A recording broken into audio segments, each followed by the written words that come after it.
Luz para el camino. Presenta comentarios de Elena G. de Witte para la lección de escuela sabática, titulada El amor de Dios y su justicia. Lección 13, para el 29 de marzo de 2025. El amor es el cumplimiento de la ley. Sábado 22 de marzo. Texto para memorizar. No tengan deudas con nadie, aparte de la deuda de amarse unos a otros, porque el que ama al prójimo, ha cumplido la ley. Romanos 13, 8. Al poner a un lado la ley de Dios, los hombres no saben lo que están haciendo. La ley de Dios es la transcripción de su carácter. Abarca los principios de su reino. El que rehúsa aceptar esos principios, se está colocando fuera del canal por donde fluyen las bendiciones de Dios. Las gloriosas posibilidades presentadas ante Israel se podían realizar únicamente mediante la obediencia a los mandamientos de Dios. La misma elevación de carácter, la misma plenitud de bendición de la mente, el alma y el cuerpo, bendición del hogar y del campo, bendición para esta vida y la venidera, podemos obtenerlas únicamente por medio de la obediencia. Tanto en el mundo espiritual como en el natural, la obediencia a las leyes de Dios es la condición para llevar fruto. Y cuando los hombres enseñan a la gente a desobedecer los mandamientos de Dios, están impidiendo que den fruto para su gloria. Son culpables de retener del Señor los frutos de su viña. Palabras de vida del Gran Maestro, 246-247. El gran Dios tiene una ley por la cual gobernar su reino, y aquellos que pisotean esa ley aprenderán un día que están sujetos a sus estatutos.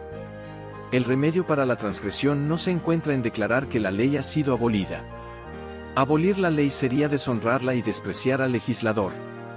El único recurso para el transgresor de la ley se encuentra en el Señor Jesucristo, pues por la gracia y la expiación del unigénito Hijo de Dios, el pecador puede ser salvado y la ley vindicada. Fundamentals of Christian Education, 331. La misma inteligencia divina que obra en las cosas de la naturaleza habla al corazón de los hombres, y crea en él un deseo indecible de algo que no tienen. Las cosas del mundo no pueden satisfacer su ansia. El Espíritu de Dios le suplica que busquen las únicas cosas que pueden dar paz y descanso, la gracia de Cristo y el gozo de la santidad. Por medio de influencias visibles e invisibles, nuestro Salvador está constantemente obrando para atraer el corazón de los hombres y llevarlos de los vanos placeres del pecado a las bendiciones infinitas que pueden obtener de él. A todas esas almas que procuran vanamente beber en las cisternas rotas de este mundo, se dirige el mensaje divino: el que tiene sed, venga. Y el que quiera, tome del agua de la vida, de balde. Apocalipsis 22:17. Vosotros, en cuyo corazón existe el anhelo de algo mejor que cuanto este mundo pueda dar, reconoced en este deseo la voz de Dios que habla a vuestra alma. Pedidle que os dé arrepentimiento, que os revele a Cristo en su amor infinito y en su pureza absoluta. En la vida del Salvador, fueron perfectamente ejemplificados los principios de la ley de Dios, el amor a Dios y al hombre. La benevolencia y el amor desinteresado fueron la vida de su alma. Cuando contemplamos al Redentor, y su luz nos inunda, es cuando vemos la pecaminosidad de nuestro corazón. El camino a Cristo, 27-28. Domingo 23 de marzo. La ley del amor.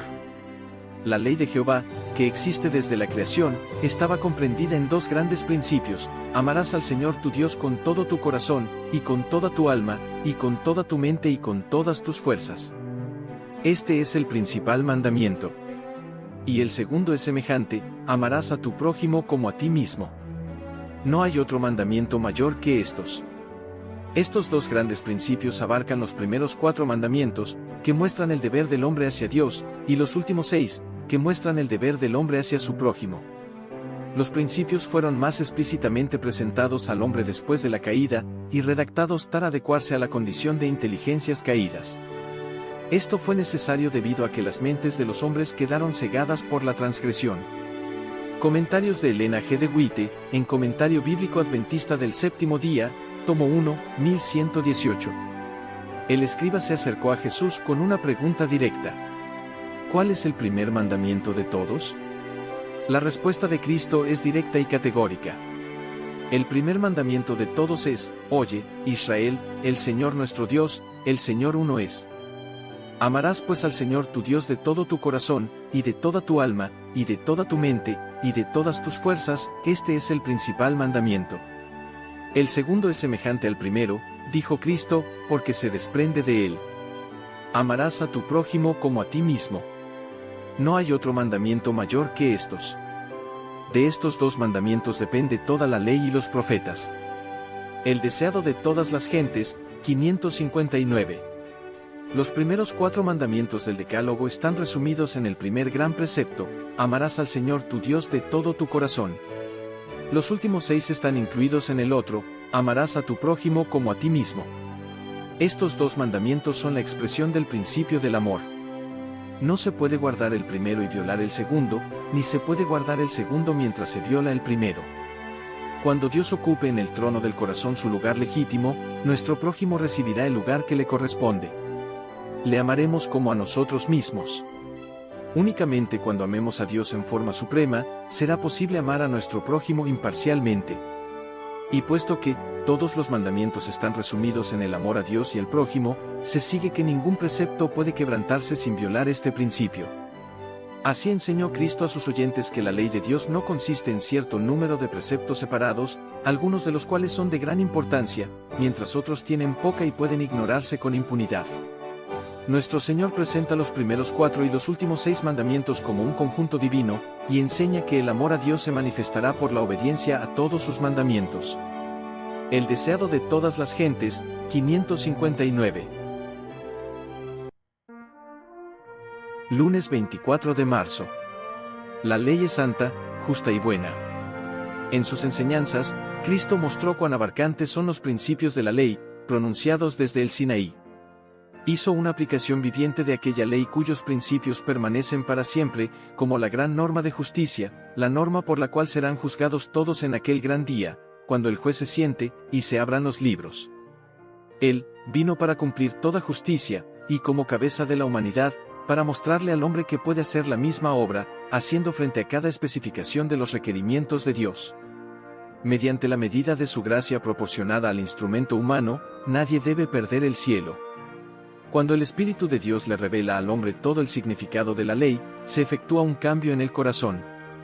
La fiel descripción de su verdadero estado, hecha por el profeta Natán, movió a David a comprender sus pecados y lo ayudó a desprenderse de ellos. Aceptó mansamente el consejo y se humilló delante de Dios. La ley de Jehová, dijo él, es perfecta, que convierte el alma; el testimonio de Jehová es fiel, que hace sabio al sencillo.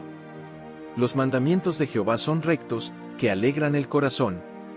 Salmo 19, 7, 8.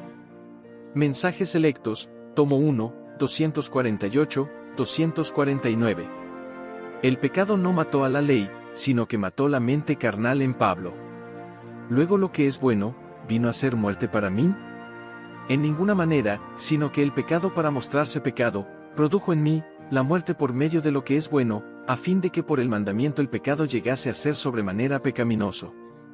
Romanos 7:13. De manera que la ley a la verdad es santa, y el mandamiento santo, justo y bueno. Romanos 7:1. En la transgresión de la ley, no hay seguridad ni reposo ni justificación. El hombre no puede esperar permanecer inocente delante de Dios y en paz con Él, mediante los méritos de Cristo, mientras continúe en pecado. Debe cesar de transgredir y llegar a ser leal y fiel. Cuando el pecador examina el gran espejo moral, ve sus defectos de carácter.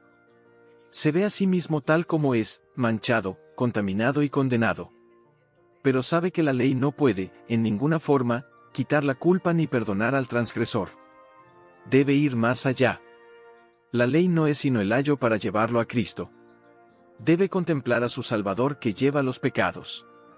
Y cuando Cristo se le revela en la cruz del Calvario, muriendo bajo el peso de los pecados de todo el mundo, el Espíritu Santo le muestra la actitud de Dios hacia todos los que se arrepienten de sus transgresiones.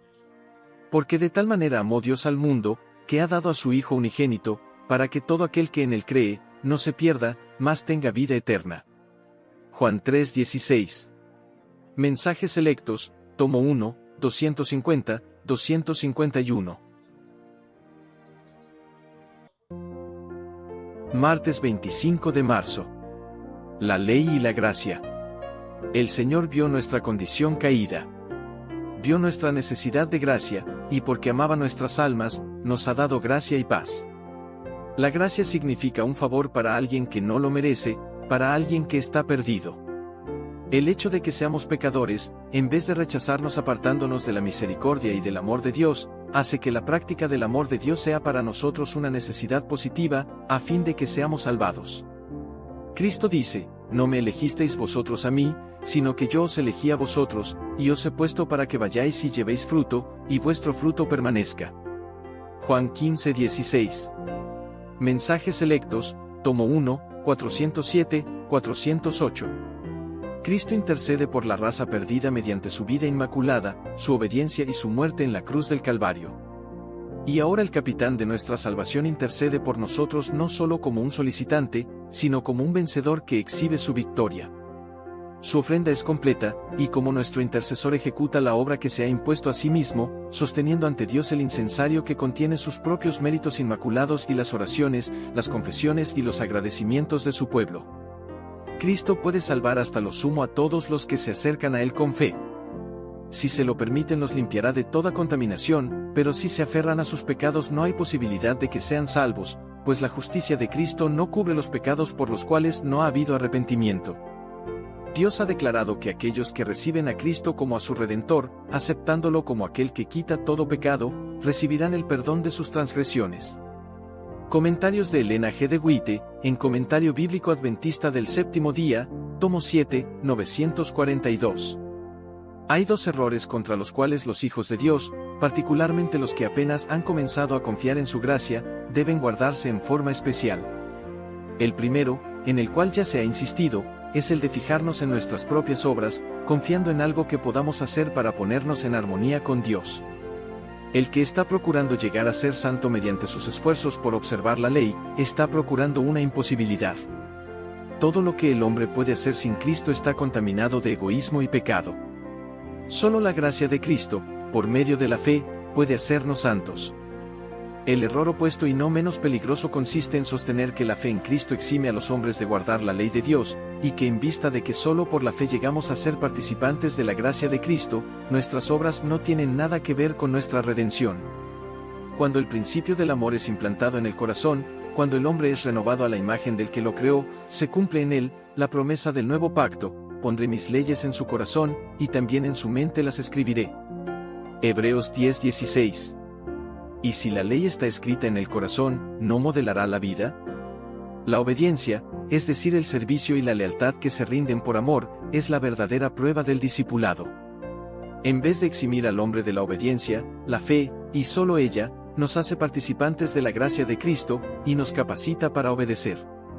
El camino a Cristo, 60-61.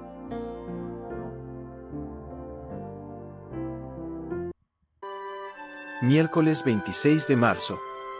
El amor es el cumplimiento de la ley.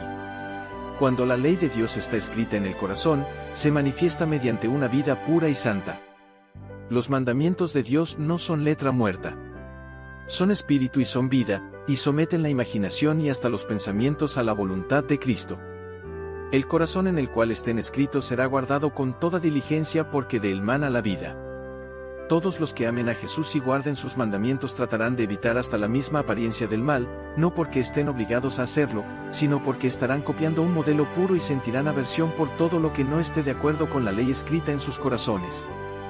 No manifestarán suficiencia propia, sino que confiarán en Dios, el único que puede librarlos del pecado y la impureza.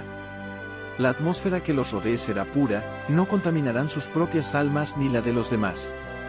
Se complacerán en obrar con justicia, en amar misericordia y en humillarse para andar con Dios. Cada día con Dios, 144.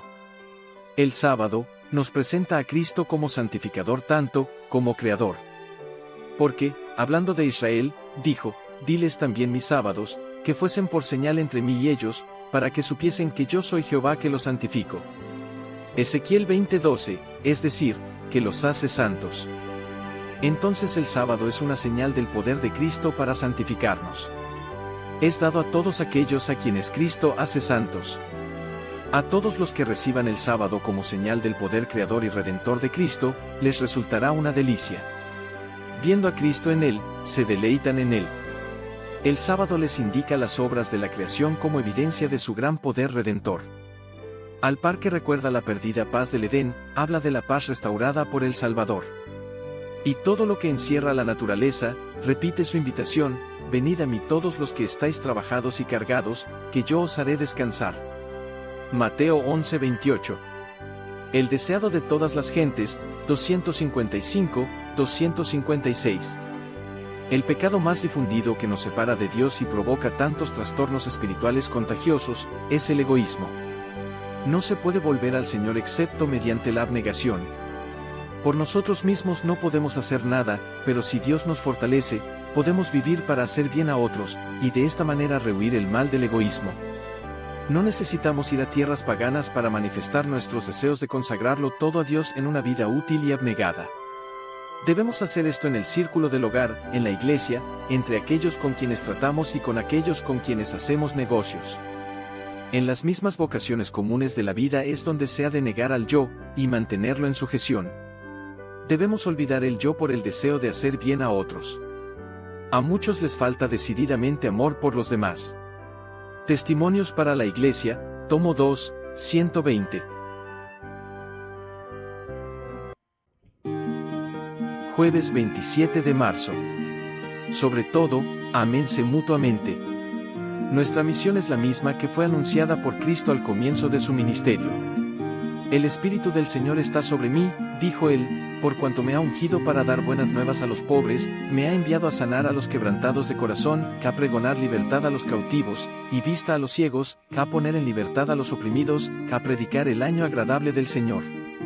Lucas 4:18, 19. Hemos de llevar a cabo la obra que el Maestro ha puesto en nuestras manos. Él dice: si dieres tu pan al hambriento, y saciares al alma afligida, en las tinieblas nacerá tu luz, y tu oscuridad será como el mediodía. Jehová te pastoreará siempre. Porque no faltarán menesterosos en medio de la tierra, por eso yo te mando, diciendo: abrirás tu mano a tu hermano, al pobre y al menesteroso en tu tierra. Así que, todas las cosas que queráis que los hombres hagan con vosotros, así también haced vosotros con ellos, porque esto es la ley y los profetas. Isaías 58, 10, 11, Deuteronomio 15, 11. Testimonios para la Iglesia, tomo 8, 146. Debiéramos estudiar e imitar al modelo, para que el Espíritu que mora en Cristo pueda morar en nosotros. El Salvador no fue encontrado entre los exaltados y los honorables del mundo.